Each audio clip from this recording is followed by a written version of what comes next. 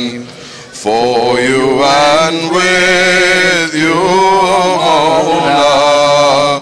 For you and with you, Hussein.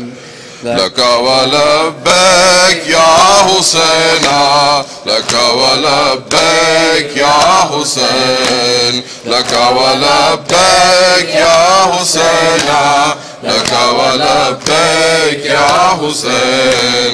For you and with you, Mawla. For you and with you, Hussein. For you and with you, Mawla. For you and with you, Hussein. When Yazidi slings and arrows murdered Abbas, said the lover. When Yazidi slings and arrows murdered Abbas, said the lover. When Yazidi slings and arrows murdered Abbas, said the lover. When Yazidi slings and arrows murder Abbas in the lower. Ashqiya taunted a Mawla, Ashqiya taunted a Mawla. You have no one, Ibn Zahra. Ashqiya taunted a Mawla. You have no one, Ibn Zahra. Laka wa labbaik ya Husayna, Laka wa labbaik ya Husayn. For you and with you, Mawla. For you and with you, Hussein. When Shabih Mustafa fell, Mawla said this in his farewell. When Shabih Mustafa fell, Mawla said this in his farewell. When Shabih Mustafa fell, Mawla said this in his farewell. When Shabih Mustafa fell, Mawla said this in his farewell. How will I carry you, Akbar? How will I carry you, Akbar? How will I face Layla? How will I carry you, Akbar? How will I face Layla? Laka wa labbaik ya Husayna, Laka wa labbaik ya Husayn, Laka wa labbaik ya Husayna, Laka wa labbaik ya Husayn. Holding a sughar said a Mawla, Inna lillah but ilahi. Holding a sughar said a Mawla, Inna lillah but ilahi. Holding a sughar said a Mawla, Inna lillah but ilahi. Holding a sughar said a Mawla, Inna lillah but ilahi. Tell me how to bury a sughar. Tell me how to bury a sughar. How to comfort his sakina. Tell me how to bury a sughar. How to comfort his sakina. Laka wa labbaik ya Husayna, Laka wa labbaik ya Husayn, Laka wa labbaik ya Husayna, Laka wa labbaik ya Husayn. رضا بقضائه وتسليما لأمره مولى whispered. رضا بقضائه وتسليما لأمره مولى whispered. رضا بقضائه وتسليما لأمره مولى whispered. رضا بقضائه وتسليما لأمره مولى whispered. Heaven is still reverberating. Heaven is still reverberating from the whisper, from the sajda. Heaven is still reverberating from the whisper, from the sajda.